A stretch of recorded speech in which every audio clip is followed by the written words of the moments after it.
pray. In the Father, Son, and Holy Spirit, amen. Almighty Father, we praise and thank you for this day. Watch our houses, You go about our burden studies. help us in every way so that we may come to where you want us to be. Amen. Salamat pangalan ko po ang lahat. Iyong sino ang limas sa araw na ito? Magaling. Ako'y nagagala sapagkat lahat kayo ay narito upang makinig sa bagong aralin na ating tatalakayin. Ngayon ay may mapakita akong larawan.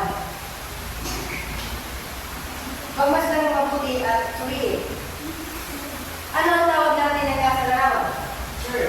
Francis, ito po ay isang sobre. Tama. Ito ay isang sobre.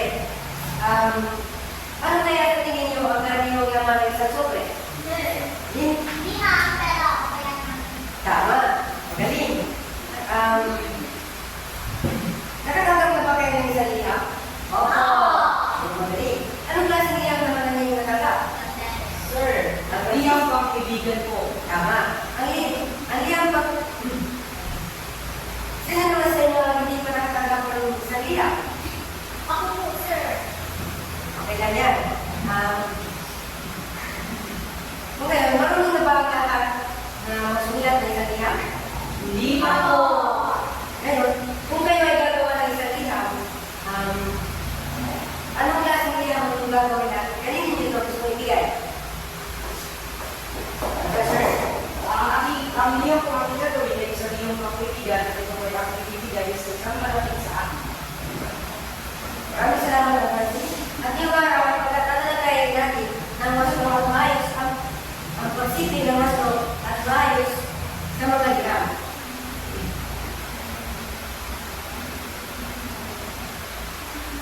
Ngayon, may papakita ko sa inyo mga informasyon. Maaari ba ako sabayan upang basahin ang ngalan ko? Una, 08 San Antonio Street, Lumao, Tanda, Catanduanes, 4809. dalawa, Mahal kong Nela, alam ko ba ang ngayon ay nalulungkot pa rin ako dahil sa ating po ay may kumain sa italero. Kaya naman ginawa ko ito para sa aking panulong. sana ito. Sana ay kita pa tayo. Marami ang ginaiiyak. Kaya lang, ang iyong kaibigan, si Kaanin Edward. Pagmasdan mabuti, ano kaya ang ating mabubuo kapag pinagsama natin ng mga ito? Sir, kapag pinagsama-sama po natin ang mga informasyon ay kayo po ay makapalitan ng isang liham. Magaling. Kapag natin pinagsama-sama ang informasyon na ating binasa, ay magkakabuo tayo ng isang liham. Sa tingin niyo, anong klase liham kaya ang ating nabuo? Okay? Liham pa kaibigan ko. Tama. Magaling. Sa tingin mo, kanino kaya tayo nagbibigay ng isang liham? Kanino tayo magbibigay? Sir, karaniwan po tayo nagbibigay ng isang liham sa ating kaibigan, pinamahal at sa mga malalangit sa Tama. Karaniwan tayo nagbibigay ng mga liham sa ating mga mahal sa buhay, mga malaki sa buhay, kamag-anak o kaibigan. Ano para sa inyo ang iyong mga kaibigan? Sabihin, Kumaaring magkaman pagbabalit ako ang aking sa kanyaya o tama. Salamat din. Dapat tandaan na hindi lamang may iba't ibang uri na liham, hindi lamang liham pang kaibigan.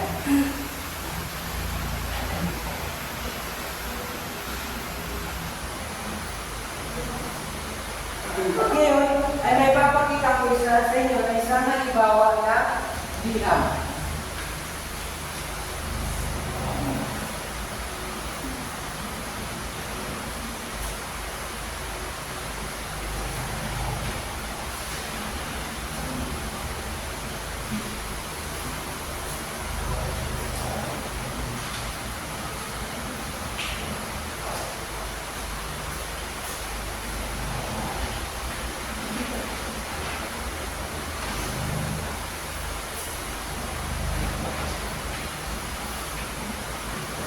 Maaari niyo ba akong sabayan sa pagbasa ng isang liham na ito? 257 Laurel Street, Villa Catalina, Subdivision, San Agustin. That's Manilas, Cavite, Philippines.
katawan sa mahating pamuhatan. Ang pamuhatan ay dito makikita kung taga saan at kailan ito isimulan. Ano na tanong? Sino ang simulatan? Sinikpik po. Tama. Ang iyong sagot naman ay nakakatuan sa baging panimula. Dito sa baging panimula, makikita kung sino naman ang simulatan. Sunod na tanong, ano ang nilalaman ng liham? Ito. Hindi nyo na kailangan pagbasahin dahil napakahal ito. Ito naman ang tinatawag na katawan ng nilalaman. Ang katawan ng nilalaman ay bago ito makikita ang nilalaman ng liham at dito na nakalagay kung ano ang naisipating ng nagsulat. Sunod na tanong, sino ang nagpadala? Paano nagpaalam ang sumulat? Paano nagpaalam ang sumulat? Sir, Francis, gumamit ng malagkikikit sa pangalan ng pagpapin ng mga ganyan. Paano nagpaalam ang sumulat? Ang nananap.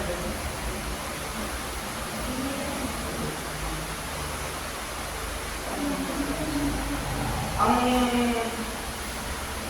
nagpaalam ko ang simulat sa pamamagitan ng Tama.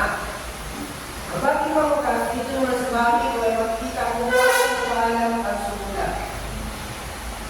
Ang sunod, sino ang nagpadala ng sulat?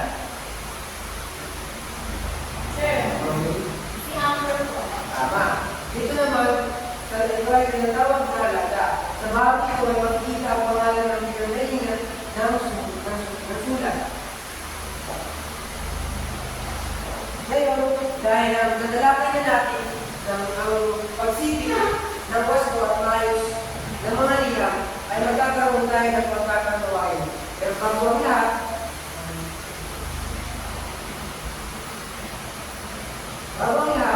ano ang mga dapat tandaan sa pagkuhan ng pagkakatawain? Maaari ba basahin? mga dapat tandaan. Huwag Bawat alam ng ingay, makibahagi sa grupo, huwag magpag-usap sa ibang pangkat, tapusin sa nagpo, ang gawain sa inaalam sa kalas. Salamat sa pagbasa. Ito ang tutunin sa paggawa ng pagkakatawain. Hati ako kayo sa 5 grupo. Sa 2, 3, 4, 5. Bibigyan ko ang pagkat ng bahagi ng isang bigla. Kasi dito, sa piraso ng Manila Paper, pagkatapos na idikit ang mga ito sa unahan upang makahulog sa bigla. At ngayon, ang bahagi ng liha ng mga nakalaga sa inyong pagkat at ibigay ang kamaligan ito.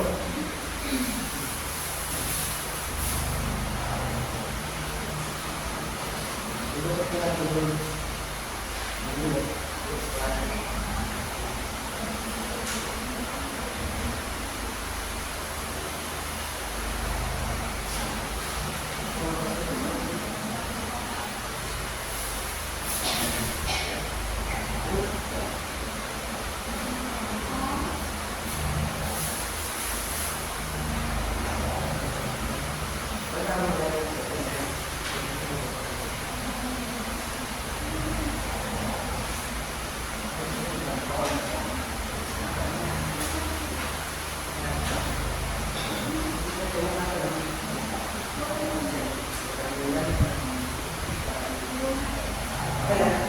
Tapos na ba ang lahat? Mumuna tayo sa presentasyon ng bawat grupo. Din ang unang pagkat.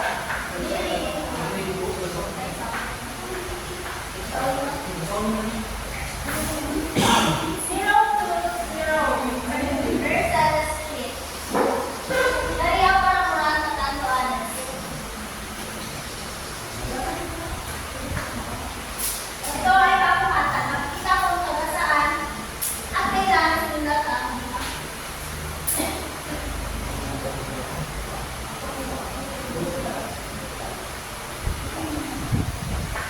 Sunod.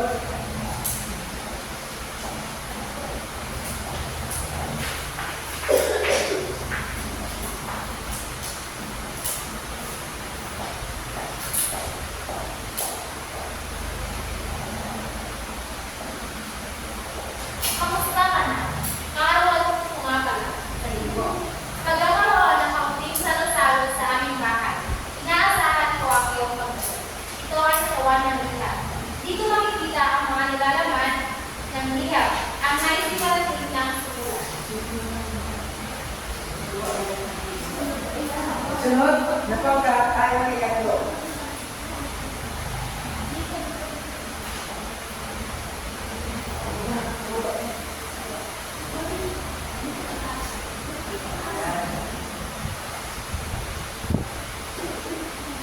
Mahal ko rin.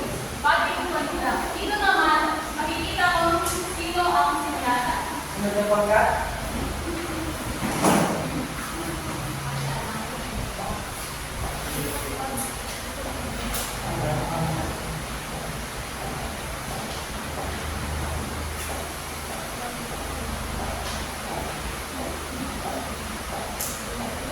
Ang iyong kaibigan, bakit ang wakas? Pabalik na kung saan nagpapaalam. Sulit. At ang huling pangkat,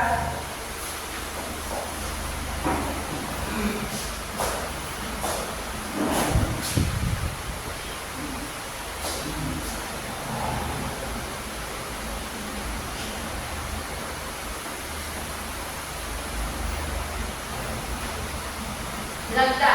Dito naman makikita kung sino ang sumulat. maaaring bigyan natin ng palakpakan ng bawat grupo. At ngayon, ay may mga dahil palapit na natin at nagawa tayo ng mga katuway, ay may mga katanungan ako para sa iyo.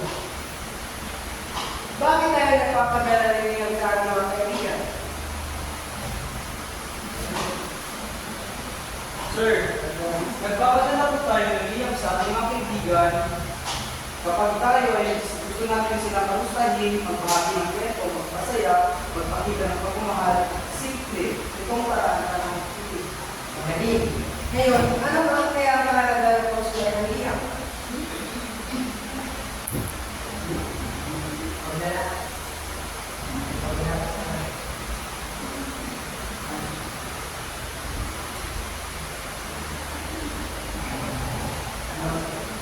Ano ang kaalagaan ng pagsulat ng liham?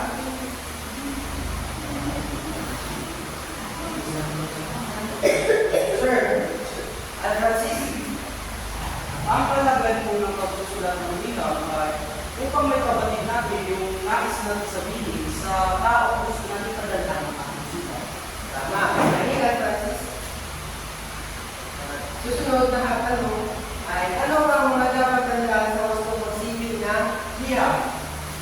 Francis, Ang mga dapat po natin tandaan sa pagsipig sa manila ay isulat ang tamang petsa, magsimula sa pagbati, gamitin ang malikaw na mensahe, pagtapos ng magalak na gumamit na ang tamang katas.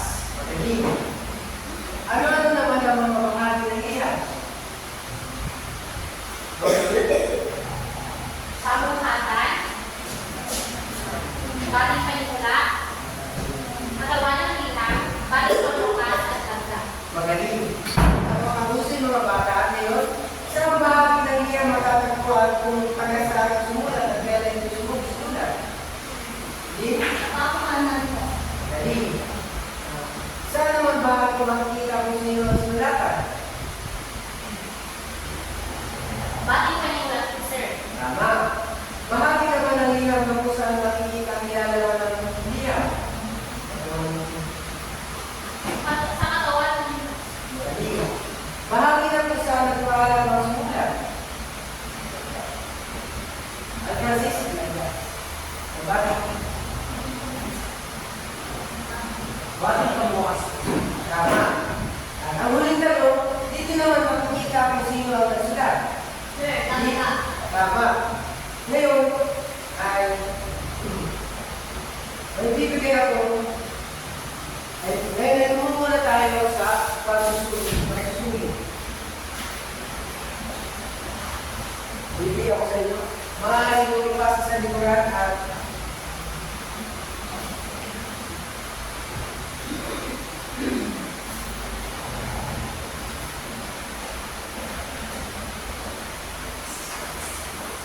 ang panuto ay sipihin ng Moscow ang liham. Tapos na ba lahat? Oo, sir. Bukas na sa unahan at kung nalaman ang magbabawas ko ng mga kasalutan. Ngayon, kunin niyo ang inyong notebook, Pilipino at dakila sa inyong asignatura. Maaari po basahin na Gumawa ng isang libreng liham para sa iyong kaibigan, para sa iyong